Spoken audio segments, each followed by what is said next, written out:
What's up, scholars? Welcome back to another video. Today we are starting a new series, Spy Family. So this series already is just so endearing, and I will say I did watch the anime a little bit for this one. I think I watched season 1, maybe 2, but I don't really remember all of it because it was airing at such a time when there was so many other shows that watching it weekly against everything else, I like remembered parts of it, but not all of it.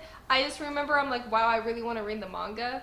Um, so it ended up on the polls and it won the polls, so we're here. So I'm going into this like kind of knowing the premise, but also needing to remember a lot of the details, especially for the first part because I didn't remember everything. So it's kind of a fresh start, but also like I'm familiar with some aspects of it. So I'm still taking a fresh look at this. I'm not gonna compare what the anime did to what I'm reading in the manga. I'm not gonna do that. So I'm just looking at it fresh from the very beginning, what this manga is, what it's about, and its characters. So I read the first 13 chapters for this section. I thought that was a pretty fair amount to dig into for the first review because you get the introduction to our main trio, you get the first big mission of this trio that they have to overcome, and then you get a little bit more into their life and what they're doing and how they're interacting together. So I thought that was a pretty well-rounded place to stop for the time being, as I love I love these characters. They're so much fun. They're so fun. I adore Anya. She's hilarious. And Lloyd, the amount of stress Lloyd has at any given moment in these first 13 chapters is the most relatable thing I've ever seen in my life. It's so funny. I love how serious he takes everything and how he's always constantly trying to figure out like the optimal solution so that he can get through this mission, but also be like, oh, I'm letting myself relax too much, when he's really not. It's just he has so much on his plate. It's like, buddy, it's called being a parent. You're gonna be okay. it's so good. And then you throw Yor into the mix, her obliviousness and the way she just has this kind of social awkwardness about her when she's communicating with others, just adds a very nice mix to these other characters, and I love the dynamic that it creates. So Spy Family, the premise of it, you have the most unconventional found family ever because it's a forced found family because he has to have a wife and a daughter for his mission, and it's also she needs to have a cover so that nobody suspects her in her line of work, and then Anya's just there like, I just want some parents and I'm gonna do whatever I can to make sure they don't send me back, which is really sad. I have a lot of thoughts about Anya and her past and how that's going to affect things later on. But yes, we have this unconventional found family. Lloyd is a spy. He is a spy. His codename is Twilight. His real identity has been left behind. He doesn't really have his own name anymore. He is just Twilight, and he is this master of disguise. He can make disguises and like fit to his face. He can pretend to be anybody, and he does so a couple times within the first few chapters, and kind of shows how well he is at acting or playing a part, which is really interesting because of how his interactions with Anya go. I'll get into that in a second. So we have Lloyd, this spy, and he is from Westalis. Yeah, Westalis. So there are two nations on the brink of war with one another if this, so-called peace agreement starts to crumble and fall through. So you have Westalis, where Lloyd is from, and he's a spy, and he's being sent to Ostania. If I pronounce anything wrong, please correct me down below. So he's being sent there for his target of Donovan Desmond to basically take care of business over there and prevent a war from breaking out. So to do that, of course, the only logical way to do that is to have him have a fake wife and a fake daughter so that the daughter can attend the same school as the Desmond son.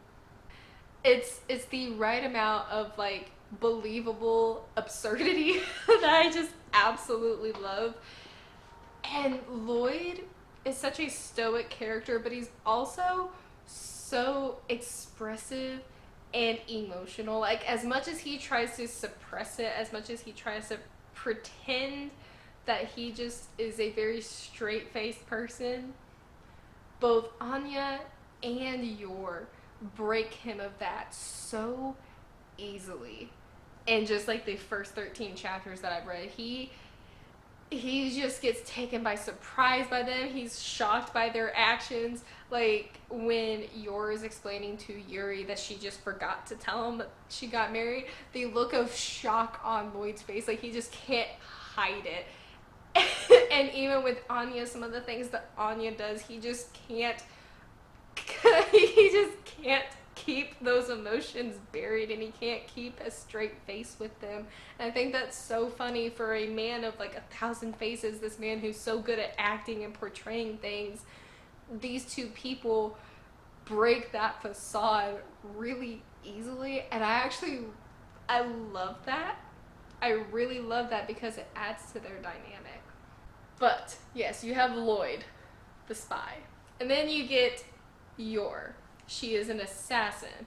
She is an assassin from Ostania who just takes on whatever clients her boss gives her. And she's very, very in tune with her physical abilities. She's very strong, very good at what she does. And because she has been in this job for such a long time, since she was little, since she was a child, it's a whole other thing. But because she's been an assassin since she was little, it's completely warped her personality and her outtake on what is normal in life.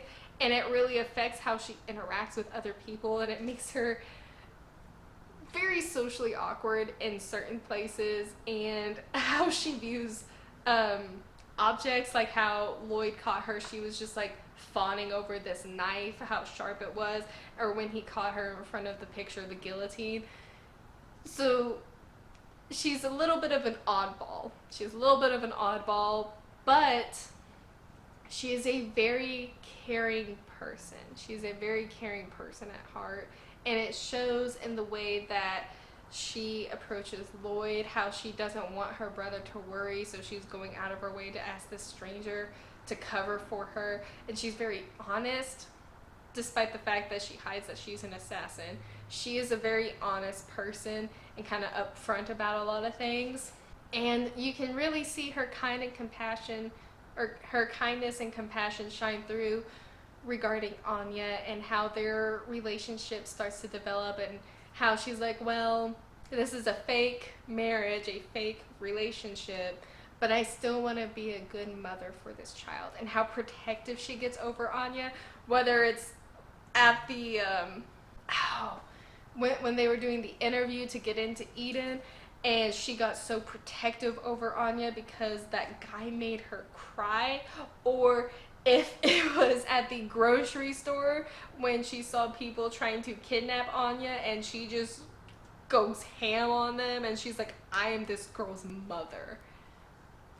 I love it.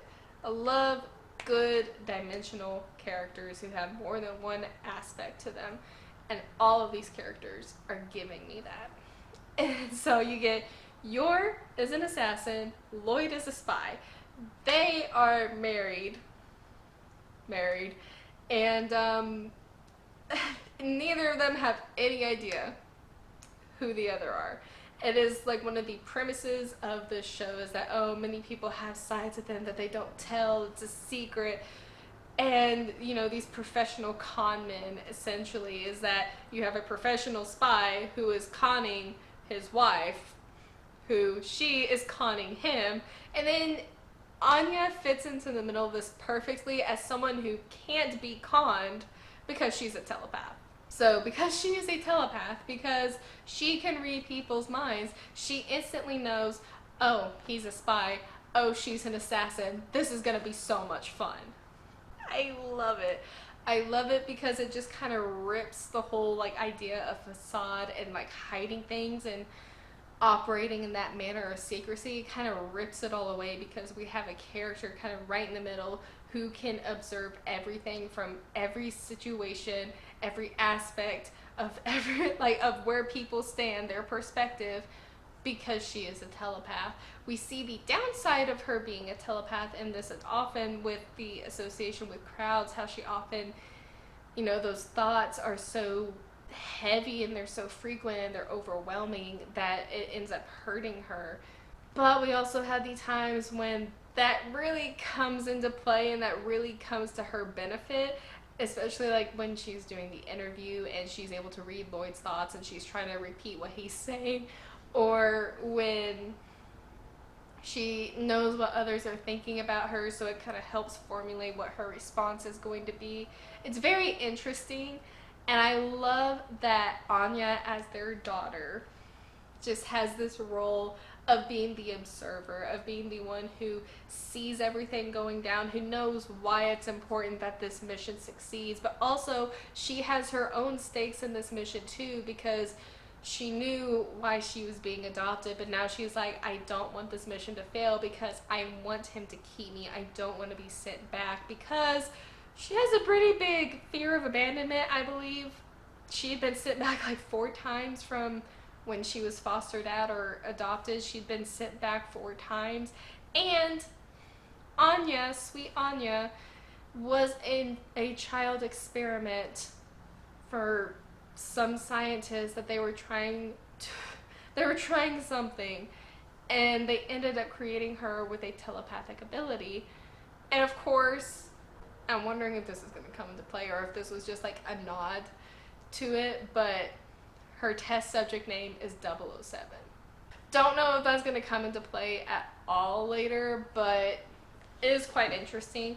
I do believe, talking a little bit more about Anya, I do think that Anya, her past is going to come back in a big way at some point. I don't know when, I don't know how or what capacity, but I think it's going to get to a point where she has to confront it, or she has to tell Lloyd or Yor that, like if she sees them and they're talking to her, and she has to tell them like, I can't go with these people, I can't be around these people, something like that, to let them know like something happened between my daughter and these strange men. Which, of course, Lloyd's probably going to keep his daughter away from strange men as best he can anyways, because that's the type of person Lloyd is. But I'm curious to see how that's going to come up. Whether it's going to come up at the school capacity and she has to try to find someone at school to rely on. Becky, maybe, because Becky is sweet. She's a sweet girl. She's funny. Maybe even Damien, because they seem to have like this rivalry in a sense, but she has to kind of make friends with him, but he has a crush on her that he will not admit, and it's the funniest thing in the world. So maybe they end up being friends or on friendly enough terms where she's like, hey, like, even if she doesn't tell him like, hey, I was their experiment, can you help keep me away? Or if it's just like, help me, like, just don't let them come near me. Because if she's serious enough about it, even though Damien likes to tease and Damien tries to set himself up as a bully, I don't think he's the type to see someone in a serious situation and be like, oh, I'm going to take advantage of that. Haven't seen enough of him yet, but what I remember from his characterization and what I read of him here, I just don't see him being the kind of person to do that. And I also don't see Becky being the kind of person to do that either, because Becky just sticks to Anya. Like, she is a ride or die bestie from the get-go, and I love that. She, at first, her and Anya don't mesh, and then as soon as Anya stands up to Damien, Becky's just instantly by her. And then when Anya says that, oh, I punched him because he stepped on your foot. That like solidified in Becky's mind that they were best friends. And just going down the Anya rabbit hole, I'll get to the plot and everything here in a minute. I'm just going straight characters right now. Becky is the first person that we see who is able to distract Anya from her thoughts, from all of the voices around her that she can hear because of her abilities. Becky is the first person that we see who quiets those voices. And I think that is so, so cool and important because it just solidifies that, one, Anya feels safe around Becky. She is with a person who she feels safe with, but also Becky is someone who, not like verbally, but her friendship, her character, her presence is louder than the voices that plague Anya. Which is, I think, really cool to have somebody like that beside Anya, who was so scared about, you know, being isolated or so nervous about making sure the mission goes right. And then boom, Becky is there. And it's so sweet. I love their friendship. Becky literally just tries to take care of Anya. And I really love it because it is implied that Anya is younger than 6 and she's around a bunch of 6-year-olds in this school. So Becky is not only like this best friend, but also kind of almost like an elderly sister, like an older sister to Anya. And I love that dynamic so much. It's so precious to me. I love it.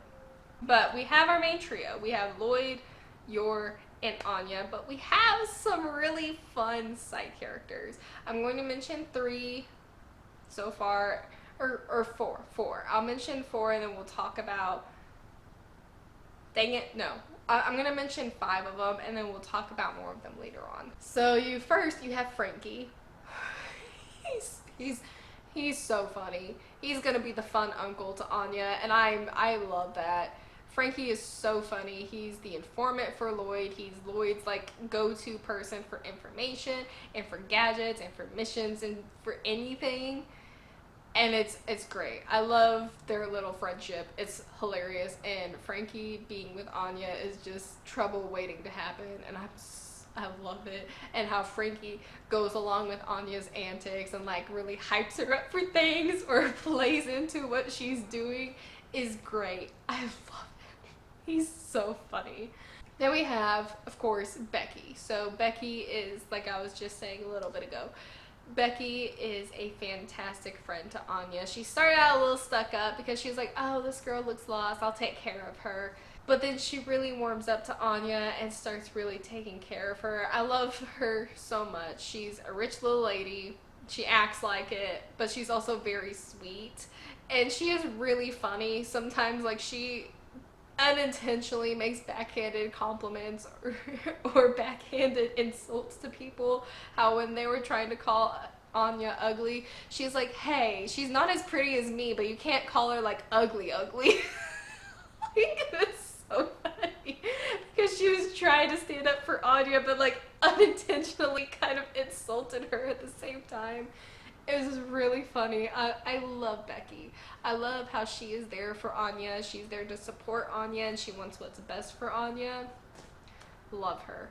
Then we have Damien.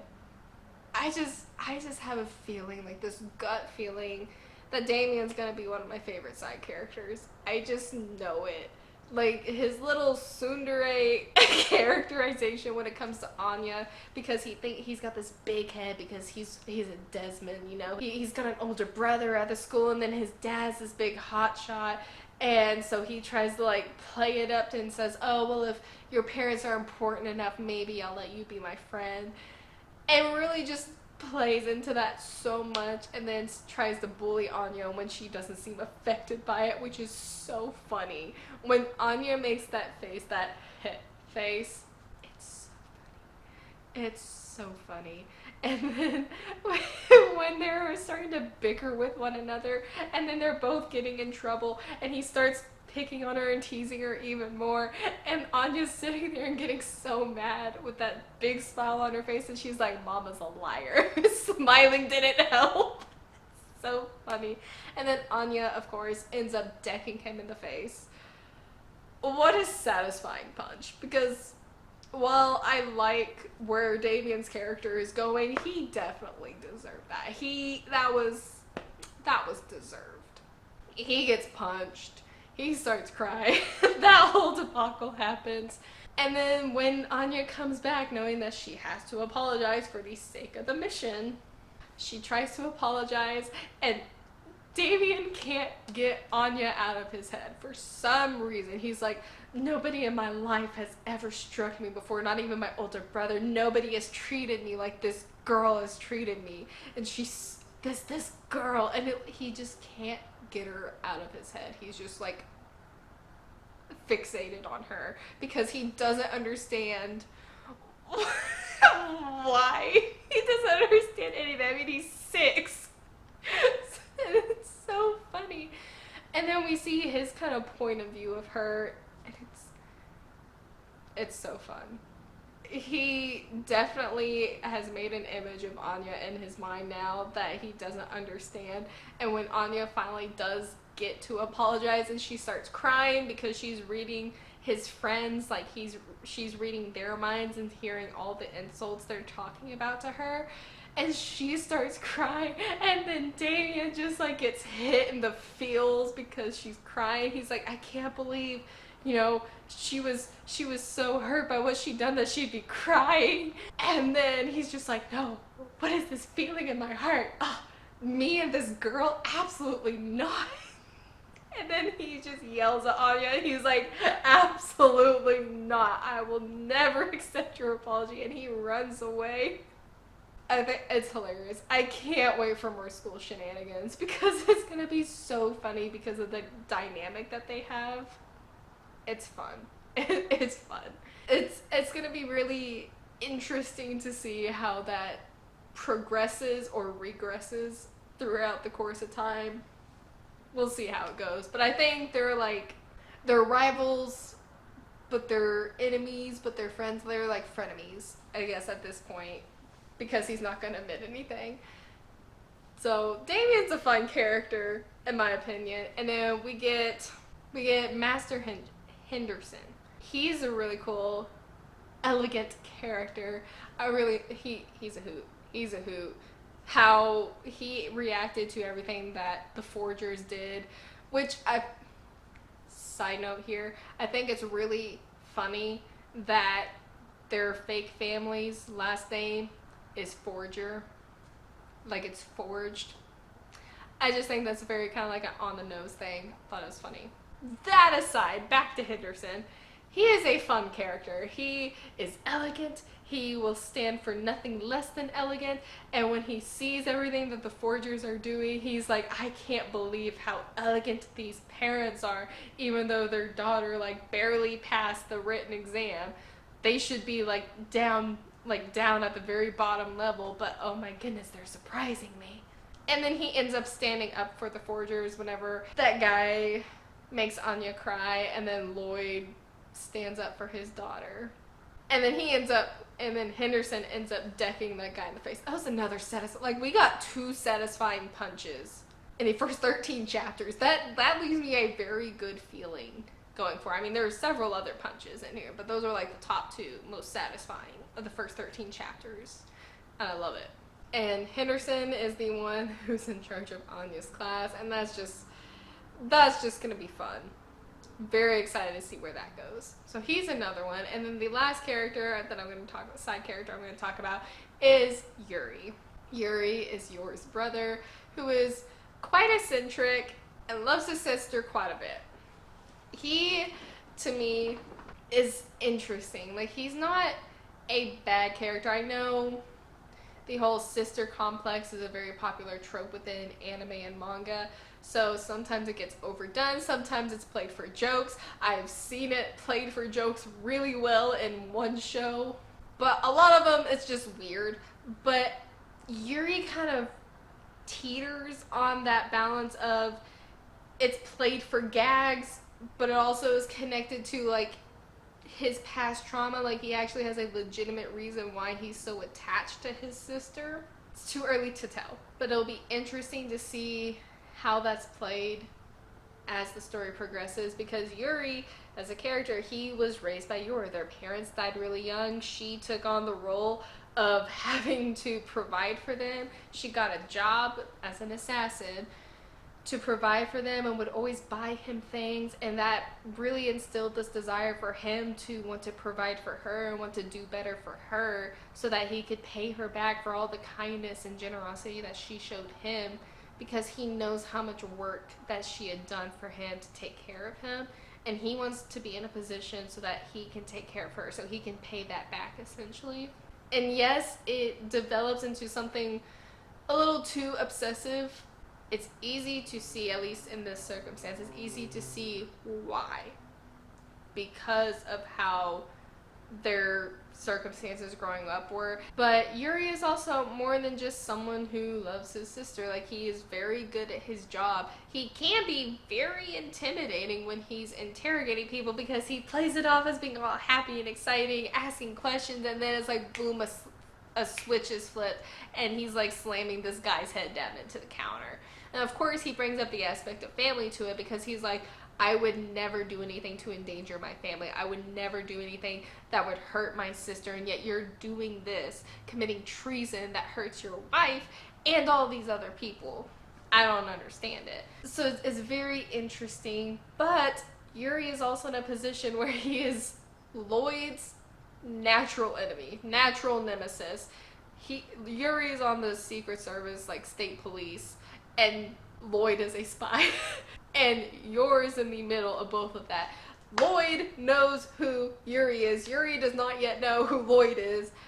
And it's just the web of entanglement of how deep this goes just continues and continues. And I think it's really interesting that it's Yuri specifically being the one to kind of be across from Lloyd.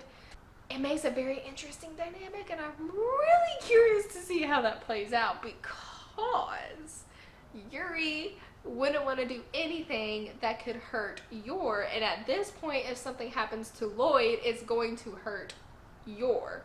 So if Yuri did figure it out, he would have a heck of a time trying to apprehend Lloyd, because he's like, I don't want to hurt my sister, but this guy is the guy I've been chasing for so long. What do I do? Be very interesting. But those are kind of all of our players. Those are all of our major characters that kind of stood out to me in the first 13 chapters.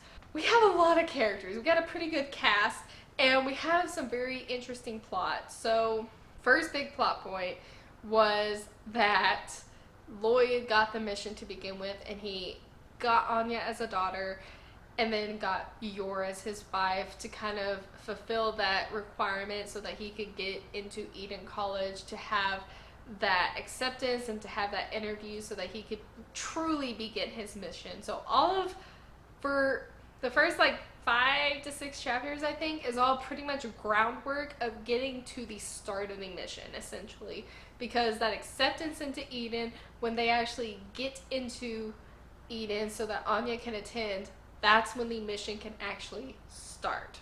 Everything else before that has been groundwork. 2 things about that groundwork, in a sense, because we get a lot revealed about Lloyd's character and Anya. I want to talk about Lloyd real quick. One of my favorite parts about Lloyd's character, this first part, is how he comes to have this relationship with Anya. And we see him in the beginning. He says it over and over that he hates kids. He hates children, and yet he's being forced to be a parent to a child for the sake of his mission, and he's not a fan of it. But he ends up with Anya, and Anya, he just cannot understand her. She understands to a point of what he has to do because of the telepathy, but he cannot understand her. He cannot fathom what she's thinking. He doesn't understand what she's doing, her mind. Anya ends up thinking like some of the things that he does, that they're playing a game, and she's like, oh, this is so much fun. He's so good at this. And it gets to the point where Anya does get kidnapped because she gets into his spy stuff and sends out a message, of course. Sends out his stuff, and at first he's like, oh, I'm just gonna leave her because Kids are a dime a dozen, is what he was basically saying. He just go get another kid from an orphanage, and it worked just as well. And then he goes to save Anya anyway, despite it being outside the realm of the mission, that he shouldn't have endangered himself like this, or his identity like this. And he saves her anyways. And when he puts her down and he's saying, oh, we're playing a game of tag, you need to go give this to the police to send her on the way, even though she knows that's her dad, that's Lloyd, he pretends that he's not. And as he's doing this, he's like, oh, that's why I can't stand kids, that's why I don't like kids, because he doesn't like them crying, because it reminds him so much of his own past. He says, alone and in despair, with no one offering to save me, feeling so powerless that the only thing I could do was cry. That's so interesting. And then he's seeing Anya, he's seeing her scared, and then this like desire to protect her stems from not just his job as a spy, but I think he is truly getting attached to her. And he pulls off the mask as he's walking away, and I love this panel so much. He says, creating a world in which children don't cry is the reason I became a spy in the first place. And Anya, listening to that, is turning around in shock and awe, hearing her father say this and understanding him a lot more. It's just one of my favorite characteristics of Lloyd. And then he just goes absolutely crazy on those guys and just takes care of business. Like, he takes care of business really fast. But something interesting regarding Lloyd and how he handles Anya and Yor. He's a very unflappable person, it seems. Like, he always talks about how he must be stoic, how he must, act as Twilight and, have control of the situation. But when it comes to these two women, he does not. Anya always keeps him on his toes. He is constantly exhausted because of her, because, yeah, it's a child. You're a parent. You're going to be tired. But also, like, when she does well or when she passes, he gets really excited, and then he's like, oh, I loosened up for the first time and my body doesn't know what to do. I need a nap. And it's like, only Anya brought that out of him. And then when he's introduced to Yor's behaviors and some of the things she says just like catches him so off guard. And for her to be the one, as they're running away from like these criminals, she's like, hey, will you marry me? And he's the one taken off guard, and he ends up falling face first because she just is so unpredictable to him. He can't nail her down. It's so funny to me because he is a very good spy. He is a very good agent, and he carries himself as that throughout many other things. But it's like, when it comes to these two, already we're seeing that it's a lot harder for him to keep his composure, and that comes up the most when they're doing their interview and he's worried about Anya. First of all, Anya is trying to say that he's a spy, and he's like freezing up, and then she's like, special feelings, doctor. And he's just like, oh, what is going on? But besides that, she's answering this question, and then this jerk of a guy decides to be like, oh, well, do you prefer your new mom or your old mom better? And Lloyd instantly is like, that's not an appropriate question to ask, like, on any grounds. And he starts saying, he's like, I don't know her past, but assuming from what he does know about how she's been passed around from orphanage to orphanage and returned, he could make the assumption that her real parents were dead.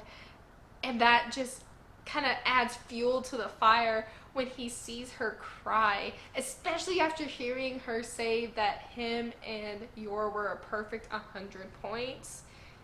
And then to see her start crying pretty much right after that, Yor's getting ready to just destroy this guy. But I love it because Lloyd physically can't take it. Like, he is so protective over Anya, and as he is going to hit this guy, he's internally saying, like, stand down, Twilight. He's having to kind of dial himself back into this box of a spy in order to rein in these feelings and rein in these emotions for his child, because she is his child. She is his daughter now.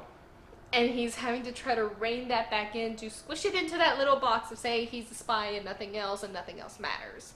And he ends up controlling himself, breaks the table in half. And then when he's leaving, he basically tells them off, being like, if this is the kind of place Eden is, I don't want my daughter to be anywhere near it. I don't want her to be a part of it. Which, that is some good parenting, Lloyd. I'm very proud of you. But they do end up getting in, and they do end up getting accepted. And he's so happy for her. And when she asks for, oh my gosh, he is such a sucker for Anya. He is. She's got him wrapped around her little finger, and he doesn't even realize it. She asks for a castle as a way to celebrate. And so he rents a castle for her and has all these agents come out just to add to the feeling, so that she can be this princess in need of rescuing. And then Frankie gets in on it, and Yor drunkenly gets in on it too. And then Lloyd, though he's so embarrassed because all of his colleagues are behind him, and it's also so out of his realm of comfort to play like this, but he does it anyways for Anya, is just so sweet. It's so cute. I love it. Then we also get that moment when they were at the aquarium. Yor was funny in that episode whenever Anya grabbed that man. She's like, Mom, I'm getting kidnapped. She kicks the guy. Anya lands in her arms. She's like, wow. That was so funny. And then like Lloyd, that whole episode was trying to be like, oh, we have to be a fun, happy family. And then he's like trying to do a mission on the side, but he ends up getting a penguin for Anya. And it's just so funny. I love the dynamic, because Yor is just so okay with everything that goes on, and Anya is just down for the ride, even though they do have a moment of conflict where Anya does not like studying because of her past, but she knows she has to for the mission. But it causes a conflict with her and Lloyd, because he doesn't really understand why she doesn't like to study, but he wants her to keep studying because he thinks that's the only way that his mission can go through. Creates a little bit of a conflict, and Yor is kind of this voice of reason in between, of saying like, you know, is being an Imperial scholar really what Anya wants? I just want to see Anya happy. And it forces Lloyd back into this perspective of, this is still a child. This is still only a child. And I like that it's resolved with Anya deciding to study on her own time, in her room, and him being okay with that, and then him putting her to bed very gently and kind of tucking her in and being very caring towards her. It was a really sweet way to portray that. And one other thing I want to talk about plot-wise, it'll be very short because this video is already a little bit longer than I was expecting, but Yuri and Lloyd's first meeting, and that whole situation where Yuri does not like Lloyd, even though he's like, I can't stand this guy because he's like perfect. He can cook, he looks good, he takes care of my sister, but I just, on principle, I can't like him. And then he's like, oh, well, I need y'all to prove that y'all are married. I need y'all to kiss, you know, prove it to me. And then as soon as that happens, Yuri's like, you know what, never mind. I don't know why I said that. I don't need to see this. And then Yor, drunk, just slaps Yuri, and Lloyd's just kind of like, oh, what is this normal for y'all? Is this normal for the Briars?